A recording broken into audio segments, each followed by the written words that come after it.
This program proudly brought to you by IPO Wealth for the sophisticated investor.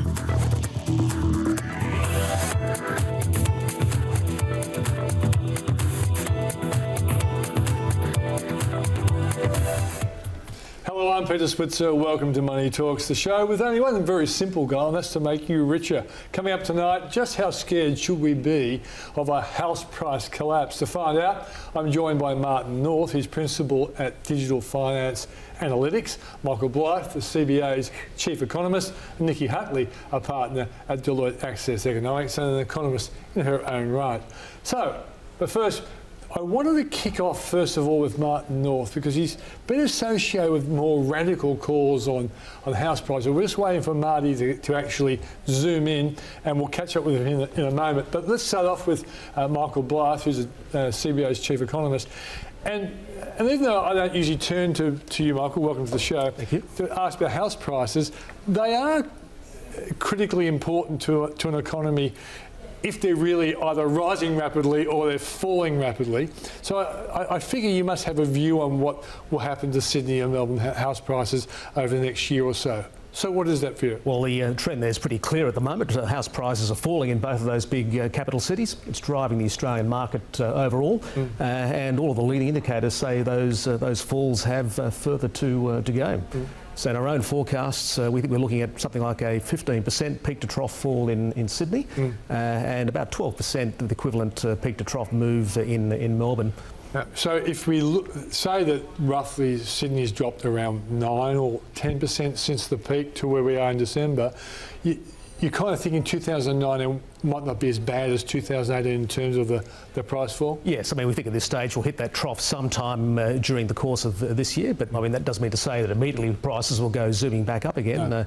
There's a long history in Australia where house prices really just track sideways before we get some sort of stimulus that then kicks off the next up cycle and so on. Okay, so let's go to you, Nikki, because one economist is not necessarily right, though I do like what Michael's saying. I think most people out there who own homes at the moment would love hearing what he's saying as well. But what's your view?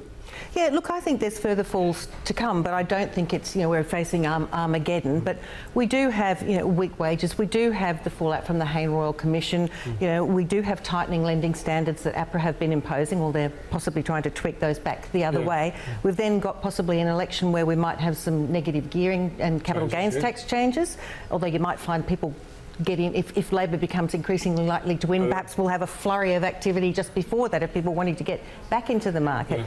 We've also got first home buyers wanting to come back in, so it's not all investors or owner-occupiers leaving. So as always with economics, there's some good things, some bad things. On balance, I think we will see the market soften further this year. I think Michael's figures sound perfectly plausible. And then what's the next trigger that pushes us up? I mean, if things go as well as the Reserve Bank and the government suggests they will, then the economy's moving a bit better. We get a bit more employment growth, a little bit less unemployment, a little bit more on the wages, and maybe that gives people a bit more confidence. And we've got a strong population. Unless we change those targets on population growth, we've got to put these people somewhere. It's big. You think the suburb of Blacktown alone is bigger than Canberra. Sydney's a big place and it's got more and more people. Yeah, and Michael, part of the reason why I wanted to do this show was that a lot of people ask me, how bad is it going to be, this house price fall? I'm sure where people used to ask you about when our interest rates going to go up, that's no longer a relevant question, but people are worried about house price falls. Let's say that there have been calls out there for a 40% fall, and that got a lot of headlines. I think it was a 60 Minutes program, and every newspaper couldn't help but run with that story. Under what kind of scenario, and this is before I actually ask you what you think will happen to the Aussie economy anyway, but under what kind of scenario would you expect an Armageddon, to steal Nikki's term, scenario for house prices? Well, it would have to be something really extreme to produce that sort of outcome. Now, we get asked endlessly these questions about an overvalued housing market in Australia. A lot of the housing charts in my presentation have been there since 2003. And that's how long I've been asked this question. And that 30 to 40% fall is the number that you hear quite often. But when you think about everything that's happened since then, including a global financial crisis, well, our housing market has held together remarkably well. So, as I say, to try and come up with an economic scenario that gives you that 30 to 40% drop, it would have to be something so extreme that you basically can't imagine it. And we'd have far more problems to worry about. Great Depression scenario so. on the horizon. Nikki, a lot of economists, people of your ilk, love to talk about Australia having such a high household debt to income ratio.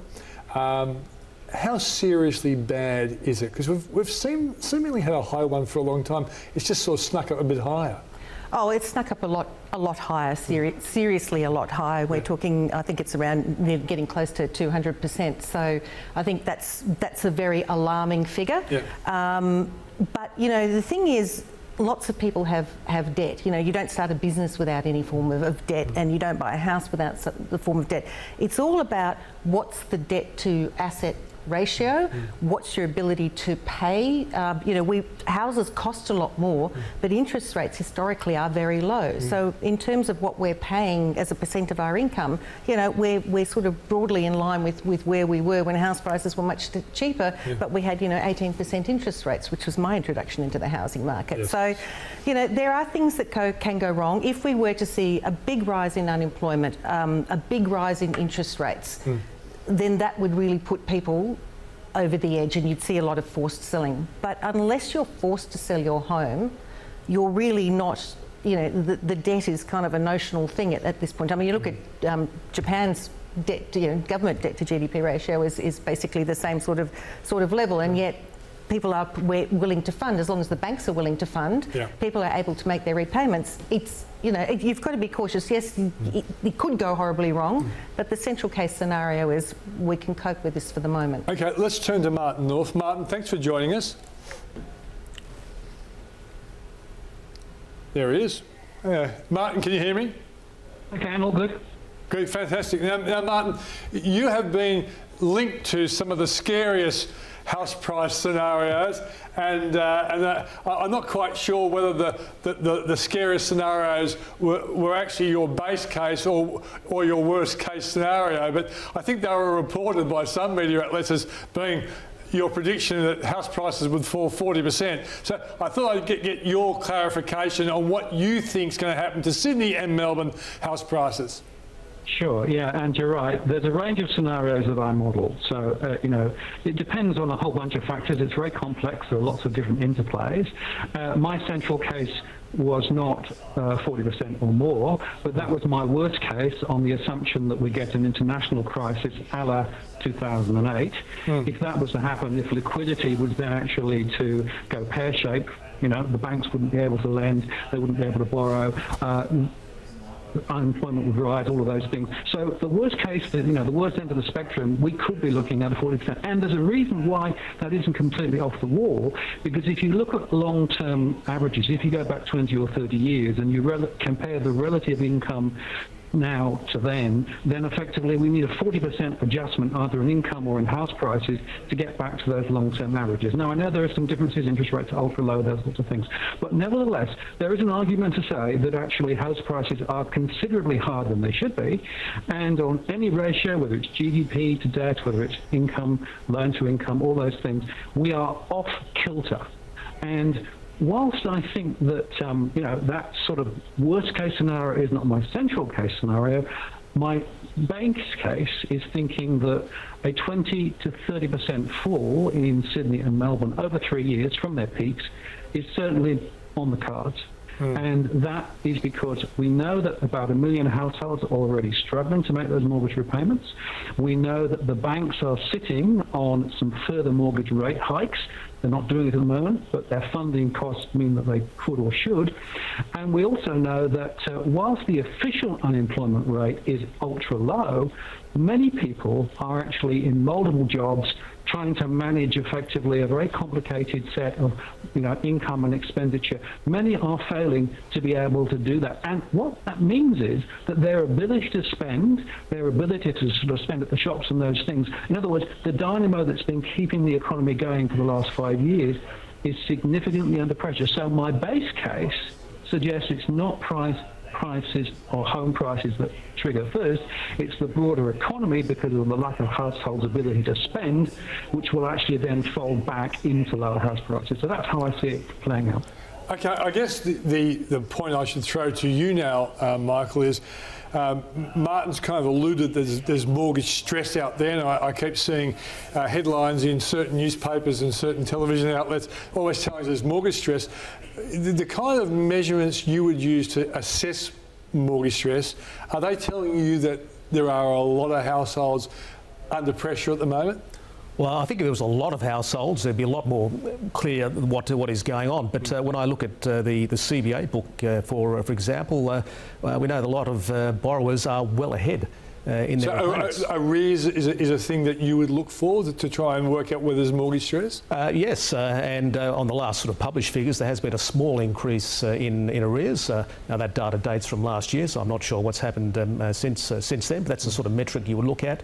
You'd look at what sort of share of household income is being used to service the debt. And certainly in the aggregate sense, that debt service ratio is very low. It's about 6% of after-tax income right now. Now that's an average. It doesn't tell you really much about the distribution. But if the average is low, then it would tell you that the pocket areas are really quite small in terms of that overall distribution. Yeah, Nikki, you've heard Martin. Has he scared you more than you were when you first walked in, or do you think it's quite understandable some of the observations that he's made? Look, I think he's made perfectly reasonable observations, but I think the conclusion that he draws from them is something that I don't agree with. I don't think we're nearly as I can see a situation where things could get tougher if you did have a global crisis of the order of 2008 or worse, because obviously we actually managed to get through that reasonably unscathed. But it would really have to be something drastic to have consumer spending slow a little bit, and that's really been downplayed. People focus on retail trade, they don't focus on the overall consumer spend, and yes, it's not at the previous highs, but the world is a different place. And the one thing I'd fundamentally disagree with Martin on is you say that the price to income ratios are at these levels that just won't hold, they're completely out of kilter. You could argue that we are in a new paradigm, a new normal. This is not just peculiar to Australia. This is a trend that is happening all over the world. We have mass urbanisation, and as people flock to cities, particularly ones like Australia where we have a problem with lack of density, we are one of the least dense countries in the world, we spread out and therefore everything costs us more. We're also paying for more infrastructure.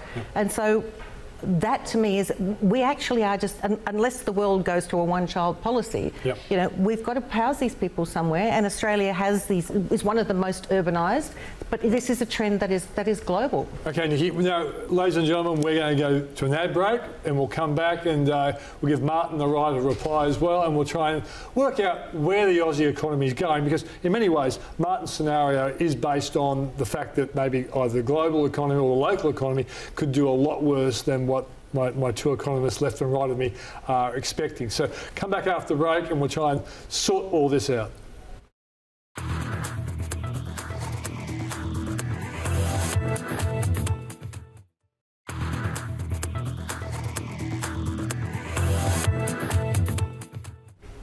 Welcome back to Money Talks, and we're trying to sort out how scared we should be about the house price falls we're seeing at the moment. I'm going to go back to Martin North. Now, Martin, I guess the important point is, even though you've got these alternative scenarios, some scarier than the other, you are slightly more negative than the economists I've got on set.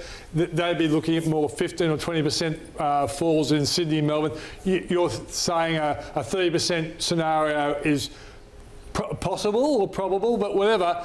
What is your economic scenario that would create the 30% fall in house prices in Sydney and Melbourne? Sure. So 20 to 30 is my sort of base case. That's my best estimate as to what I think is going to happen. And the fundamental point I want to make is that of all the levers, it is availability of credit that actually drives prices up or drives prices down. The reason we've had such extended price hikes over a very long period is that we've never had so much credit available. All the banks, of course, have been party to that. They've inflated their balance sheets. They've inflated house prices. That means they've been able to lend more. That means they've been able to inflate their balance sheets. They've funded a lot of that from overseas. So that's the sort of fundamental drive, and until the middle of last year, that was what was driving prices higher. Now, of course, we've got much tighter lending. As a result of that, the rate of credit increase is slowing. It's still positive, but it's slower than it was. But remember that it's still twice as high as income growth or inflation. And that tells me that we have a long-term issue. So basically, my argument is that, one, credit will continue to be tight over the next 12 to 18 or 24 months. Because of that, the so-called credit impulse, in other words, the rate of change of credit, will actually drive prices lower. That's the first point. The second point is we have a different demand scenario than we've had. And property investors have been used to seeing property prices rise and make capital gains without even trying. That's very different now. My surveys say a lot of property investors are now reconsidering their property investments and may well decide that they want to get out now rather than later, because if they wait later, then prices may slide. And we also know that there are a whole bunch of people who have large properties at the moment with some capital gain in them, also now thinking of selling and downsizing because they want to release some of that equity. So that's another factor. And the third factor is that the only sort of countervailing point, because international buyers are less active now, is first-time buyers, but the first-time buyer market is a relatively small proportion of the total market. So if you put all that together, demand is definitely lower than it was. So we've had less credit, less demand. And then the third factor you've got to bear in mind is this point about my million households. That's 31% of households with a mortgage. Now, those people, on a cash flow basis, are struggling to make the repayments today. That means that everybody else is fine, and a lot of people are paid well ahead and therefore have a lot of wriggle room. But these households have less than 1 month's availability of credit. And so if inflation was to start moving the other way, or if in fact employment was starting to move the other way, that would start to bite. And I'm very concerned about the fact that income growth is really, in real terms, going backwards at the moment, because the real cost of living for many households are a lot higher than the publicly released numbers. So you put that in, and that's the third factor which explains why I get to where I get to. Okay, Mike, what do you think? Look, I certainly agree that weak income growth is one of the biggest risks that we're facing in Australia right now. And we talk about 28 years of continuous growth, and that's true. But periods then, in recent years, we've had almost an income recession, certainly in the household sector. And of course, that's something that's generated some of that increase in those debt-to-income ratios. Something as well that contributes to the risk of servicing all of that debt. In the end, it's going to come back to the labour market. It's going to come back to where interest rates are going. And our view on the economy is it's going to be strong enough to keep generating jobs and probably put a downward pressure on the unemployment rate. In a sense, it's actually getting easier for the Australian economy to grow right now. That drag from falling mining capex is pretty much complete. A lot of the growth story is locked in from things like rising LNG exports, the infrastructure boom that's rolling around at the moment, and the benefits that we're seeing from rising incomes in Asia that's driving big booms in tourism and education, for example. So we think there's enough kind of activity in the economy. It's going to keep generating jobs, and it's going to limit that labour market risk to the housing market. Okay, Nikki, they're winding me up, but yeah, one quick one. I think there's an overemphasis on all the negatives. Yes, there are lots of risks on the global stage and domestically. We heard Innes Wilcox talking about the latest CEO survey. Everyone's a bit pessimistic, but I think post the next election, we're settled into the new year, Trump and Xi are getting towards getting some sort of an agreement on the table. Things can turn very quickly. It's very easy to focus on all those downside risks. But we've got to remember that there's a lot of, as Michael just said, there's a lot of positives that are coming through as well. So it's not all doom and gloom. And most people who bought a house, as long as you bought it more than a year ago, it was 75% up. So there's a lot of people who are still doing very well. Okay, guys, thanks for joining us. Martin, I've got to say, as I always just say to Steve Keane, I hope you're wrong, but thanks for joining us on the show. Good to talk to you, thanks. Okay, so that was Martin North. from Finance Digital Analytics, Michael Blythe, CBA, and Nikki Hutley from Deloitte. Thanks for joining us. We'll be back after the break.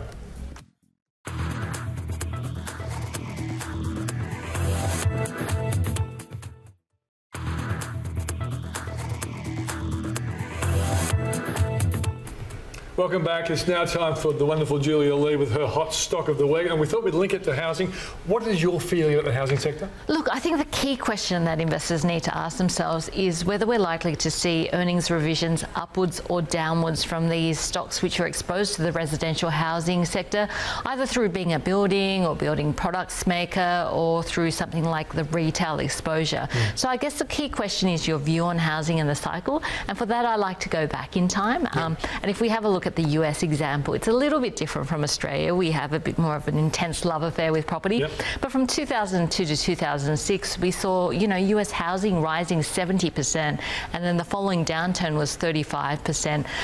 But look, at the moment, US prices, they're at 4% above the peak that we saw in 2006. So I guess my point is that these things can last a long time. And the US example is particularly relevant for Australia because a lot of our building products companies are international, James Hardys of the world, the Borals of the world. But look, in terms of our downturns, if we have a look at Perth, that was around about 28 months and 12% from peak to trough. So we're probably about halfway through in Sydney and Melbourne. But the fact is we don't know. Yeah, in fact the guys from CoreLogic said, I think that over the 2006 to 2014 was like only a 16% fall. So.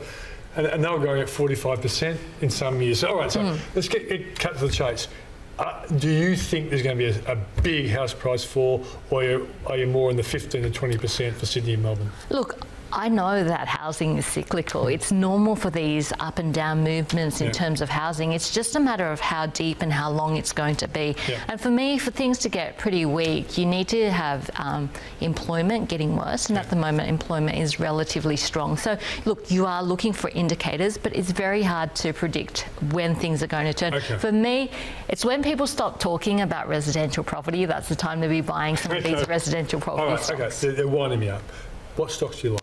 Look, at the moment, I'd probably be on the sidelines. If I was forced to pick something, I would be picking something that would have to do with the renovation side of things, because the less people sell, the more likely they're to renovate. So look, Wesfarmers is looking okay at these prices. Bunnings, of course, is wrapped in Wesfarmers. Yeah, and it has had a significant pullback, or something like Reliance Worldwide. But look, I'm happy to wait on the sidelines and wait for the cycle to play out. And when people stop talking, that's when I'll jump. Yeah, so that's the kind of contrarian investment you're talking about. Is one of the best companies in Australia. I mean, Wesfarmers and Bunnings has got to be one of the best retail outlets ever.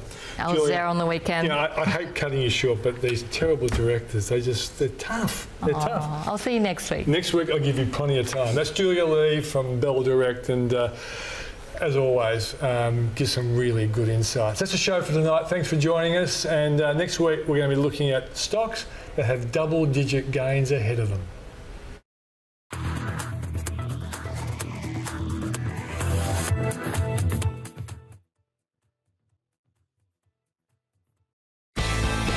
This program proudly brought to you by IPO Wealth for the sophisticated investor.